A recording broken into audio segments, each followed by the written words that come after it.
दोस्तों नमस्कार। 15 अप्रैल 2020 के देख लेते हैं इंपॉर्टेंट करंट अफेयर्स। तो पहली न्यूज़ थी वर्ल्ड चागास डिसीज डे, विश्व चागास बीमारी दिवस मनाया गया और ये पहली बार हुआ है कि 14 अप्रैल 2020 को मनाया गया। तो हम जान लेते हैं इसकी अनाउंसमेंट कब हुई थी। तो 72वां वर्ल्ड हेल्थ असेंबली विश्व स्वास्थ्य सभा जो 24 मई 2019 को हुआ था, उसी में तय हुआ था कि हर साल अगले नेक्स्ट ईयर से यानी 2020 से 14 अप्रैल को विश्व चागास बीमारी दिवस के रूप में मनाया जाएगा। वर्ल्ड हेल्थ असेंबली जो किसका पार्ट है? WHO का। जिस दिन पिछले वाले वीडियो में वर्ल्ड हेल्थ असेंबली के बारे में डिटेल से आपको डिस्कस कर चुके हैं कि WHO का जब बता रहे थे।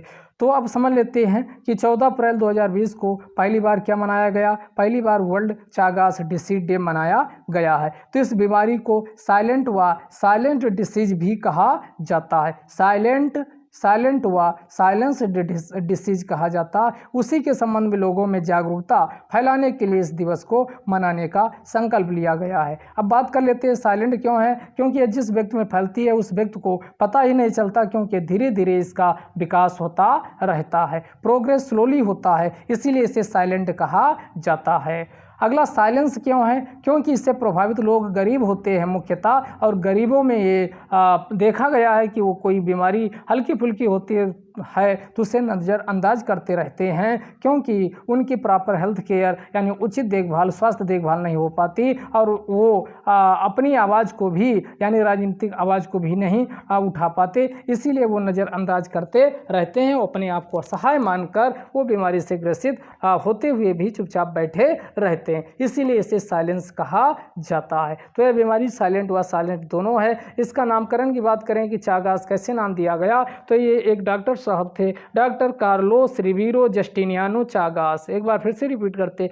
डॉक्टर कार्लोस रिवीरो जस्टिनियानो चागास। डॉक्टर कार्लोस रिवीरो जस्टिनियानो चागास, उन्हीं के नाम पर इस बीमारी का नामकरण चागास बीमारी दिया गया, क्योंकि उन्होंने 14 अप्रैल 1919 को पहले मरीज का इलाज जो कि ब्राज़ील से संबंधित था, 14 अप्रैल 1919 को किया था, इसीलिए इसे क्या कहा जाता है, इसे चागास उन्हीं के नाम पर इस बीमारी को 14 अप्रैल को हर साल विश्व चागास बीमारी दिवस के रूप में मनाने का संकल्प लिया गया। इसका क्लासिफिकेशन करें तो इसे नेग्लेक्टेड ट्रॉपिकल डिसीज के नाम से भी जाना जाता है। और नेग्लेक्टेड बीमारियां, ट्रॉपिकल डिसीज बीमारियां जो आपके विकासशील देश हैं, गरीब देश हैं, उनमें ज़्यादा पाई जाती। नेग्लेक्ट का मतलब अवहेलना होता है कि लोग नज़रअंदाज करते रहते हैं बीमारी होते हुए।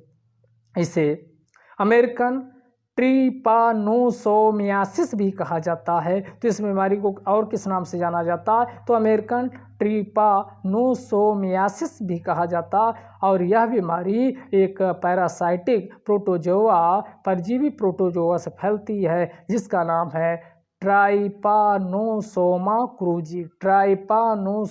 क्रूजी नामक परजीवी से बीमारी फैलती है। अगला देख लेते हैं जो इम्पोर्टेंट न्यूज में थी, sovereign gold bond scheme. Sovereign gold bond scheme को ये चर्चा में क्यों थी? क्योंकि हाल ही में भारत सरकार के द्वारा reserve bank of India RBI से सलाह ले करके इसे एक बार फिर से इशू करने का निर्णय लिया गया है। तो हम जान लेते हैं सॉवरेन गोल्ड बॉन्ड स्कीम है क्या। तो इसे लॉन्च किया गया था 2015 में। उद्देश्य क्या है? क्योंकि भारत में आदत शुरू से रही है कि वो गोल्ड को भौतिक रूप में अपने घरों में एक रिजर्व करके रखते हैं, तो जिससे भारत को बहुत सारा गोल्ड का आयात करना पड़ता है, क्योंकि प्रोडक्शन भारत में उतना अधिक नहीं होता है। तो इसी गोल्ड की आयात या सोने की आयात दूसरे देशों से मंगाने की निर्भरता को कम करना इसका उद्देश्य है। दूसरा उद्देश्य है, जब सोना जो घरों में इकट्ठा पड़ा है इसे यानी यूजलेस है, तो उसी को जब भारत सरकार सॉवरेन गोल्ड बॉन्ड स्कीम के तहत क्या अपने पास जारी करेगी सॉवरेन गोल्ड बॉन्ड, और वो भौतिक रूप में आ जाएगा, तो सरकार अनुमान लगा सकती है कि कितना गोल्ड है और कितना लोगों की मांग है। तो ये दूसरा उद्देश्य है, गोल्ड को फिजिकल फॉर्म की बजाय पेपर फॉर्म में रखने की आदत लोगों में डलवा देना। और ये ध्यान रखिएगा, ये बॉन्ड रेसिडेंट इंडियन एंटिटीज जो हैं वो आपका क्रय के उसको वो बेचने के लिए नहीं अथराइज्ड हैं, वो बेच नहीं सकती, खरीद तो सकती, लेकिन फॉर सेल के लिए उनको रिस्ट्रिक्टेड किया गया। इसमें कौन कौन इंडिविजुअल व्यक्ति विशेष आता है, हिंदू अनडिवाइडेड फैमिली आती है, ट्रस्ट आता है, यूनिवर्सिटी आती है, चैरिटेबल इंस्टीट्यूशंस आता है, यानी चैरिटेबल का मतलब धर्मार्थ संस्थाएं आती हैं। तो ध्यान रखिएगा ये इसको यानी सेल नहीं कर सकते हैं। अब इसमें बेसिक यूनिट कितने ग्राम की है? 1 ग्राम 8 वर्षों के लिए कम से कम 1 ग्राम आपको रखना होगा। तो 1 ग्राम सोना 8 वर्षों के लिए, लेकिन 5 साल बाद आपको क्या होगा? एग्जिट ऑप्शन निकास विकल्प भी दिया जाता, आप अलग भी इस स्कीम से हो सकते हैं। तो इसमें इंडिविजुअल के लिए कितना मिनिमम है? 1 ग्राम से लेकर 4 किलोग्राम ये सॉवरेन गोल्ड बॉन्ड स्कीम के अंतर्गत रख सकते हैं। हिंदू अनडिवाइडेड फैमिली है, हिंदू संयुक्त परिवार है, तो 4 किलोग्राम उसको अनुमति दी गई है। अगर कोई ट्रस्ट है तो 20 किलोग्राम दी गई है। अगर जॉइंट होल्डर है, 2 या 2 से अधिक व्यक्ति हैं, वही इसको खरीदना चाहते हैं, उनमें जो फर्स्ट अप्लीकेंट होगा, जो पहली बार अप्लीकेंट होगा, उसको 4 किलोग्राम इस सॉवरेन गोल्ड स्कीम के अंतर्गत सोना को रखा जा सकता। और ध्यान रखिएगा ये बॉन्ड जो आपको मिल जाएगा कोलेटरल के रूप में इसे इस्तेमाल आप कर सकते हो। तो कोलेटरल के रूप में, बंधक के रूप में इसे आप इस्तेमाल कर सकते हो। कहने का मतलब हुआ अन्य किसी बैंक में जाओगे तो आपको ये बॉन्ड दिखा करके लोन भी मिल सकता है।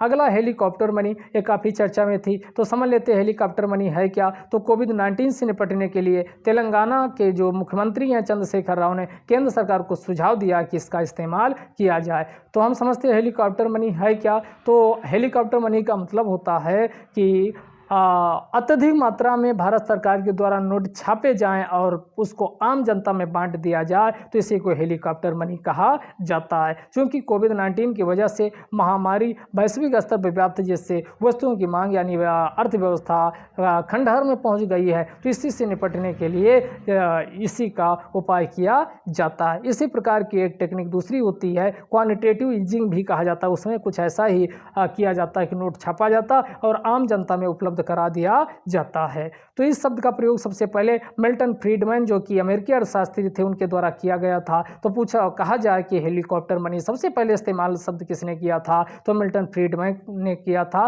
तो मिल्टन फ्रीडमैन कहाँ के थे? अमेरिका के अर्थशास्त्री थे, उन्होंने क्वाइंट किया था इस शब्द को। अगला, फोर्ब्स ने विश्व के अरबपतियों की 34वीं लिस्ट जारी की है और अब 2020 में 2019 की तुलना में अरबपतियों की संख्या कुछ कम हुई है। 2019 में 53 थी, वहीं 2020 में इनकी संख्या 2095 हो गई है। और लगातार तीसरी बार जेफ बेजोस जो अमेजन के सीईओ हैं, वो लगातार तीसरी बार क्या विश्व के सबसे ज़्यादा अरबपति, सबसे अधिक धनाढ्य या अरबपति बन गए हैं। तो उनकी अगर नेटवर्थ की बात किया जाए तो 2019 में 131 बिलियन थी, वहीं 2020 में 113 बिलियन हो गई। नंबर 2 पे बिल गेट्स हैं, तीसरे नंबर पे बर्नार्ड अर्नोल्ड हैं और चौथे नंबर पे वॉरेन बफेट को रखा गया है। अगला, आईआईटी बॉम्बे के द्वारा डिजिटल स्टेथोस्कोप को विकसित किया गया। तो डिजिटल स्टेथोस्कोप का नाम दिया गया है आयुसिंक। आयुसिंक इसी का नाम दिया गया। तो इसका उद्देश्य क्या है? कोविड-19 से प्रभावित मरीज की जांच करना, वो भी उसके बिना संपर्क में आए हुए, जिससे जो हेल्थ वर्कर्स हैं या जो भी इसमें नर्सेज हैं या तो वो व्यक्ति कोरोना वायरस या कोविड-19 से संक्रमित होने के चांसेस सबसे कम हो जाते हैं। और यह रिमोट अस्कल्टेशन के लिए, रिमोट अस्कल्टेशन का मतलब होता है कि चेस्ट साउंड को दूर से सुनना। तो ये चेस्ट साउंड को दूर से सुनने को ही रिमोट अस्कल्टेशन कहा जाता है। अगला, एशियन बॉक्सिंग मुक्केबाजी चैंपियनशिप 2020 ये चर्चा में थी। तो इसका आयोजन नवंबर-दिसंबर 2020 में किया जाएगा और यह आयोजन भारत के द्वारा किया जाएगा। तो ध्यान रखिएगा, इसका आयोजन भारत करने जा रहा है। इसमें मेन इवेंट और इवेंट अगर इसके पहले की बात करें तो 1980 में भारत के द्वारा पुरुष वर्ग में इवेंट किया जा चुका, जो कि मुंबई में हुआ था, और 2003 में इवेंट की भी मेजबानी भारत कर चुका, जो कि आपका हिसार हरियाणा में हुआ था महिलाओं का। अगला, south Asia economic focus report. तो पहला यही है, पूछ लेगा कि आपका बताइए south Asia economic focus report कौन जारी करता? तो ये वर्ल्ड बैंक के द्वारा जारी किया जाता है। ये हाल ही में 2020 रिपोर्ट जारी की गई, south Asia economic focus report. इस रिपोर्ट में 8 देशों को साउथ एशिया के शामिल किया जाते हैं, जिसमें भारत, बांग्लादेश, नेपाल, भूटान, उसके बाद आपका पाकिस्तान, अफगानिस्तान और मालदीव, श्रीलंका इत्यादि को शामिल किया जाता है। तो इस रिपोर्ट में क्या कहा गया? इस रिपोर्ट में कहा गया कि ये जो साउथ एशिया कंट्री है, ये 40 वर्षों में 4 डिकेड में 4 दशक में सबसे कम समृद्धि दर पर रहने वाले हैं। और इन इन एशियन कंट्रीज़ के ग्रोथ रेट 1.8% से लेकर 2.8% के बीच रहने वाली है। उनमें कहा गया कि भारत की जो ग्रोथ रेट रहेगी, जो इसमें सबसे ज़्यादा प्रमुख निर्णायक भूमिका निभाता है, उसकी ग्रोथ रेट 1.5% से लेकर 2.8% के बीच रहने वाली है। 3 देशों को कहा गया जिसमें आपका अफगानिस्तान, पाकिस्तान व मालदीव कहा रिसेशन की दौर में भी जा रहे हैं, उसकी स्थिति अत्यंत डामाडोल है, तो मंदी के दौर से गुजर रहे हैं। कौन? पाकिस्तान, अफगानिस्तान, ये मंदी की स्थिति में जा सकते हैं। ये कौन? पाकिस्तान, अफगानिस्तान और आपका मालदीव। तो ध्यान रखिएगा। इसी के साथ आपका यह डिस्कशन समाप्त होता है। आप इस चैनल को अगर अच्छा लगे सब्सक्राइब कीजिए और शेयर कीजिए। Thank you.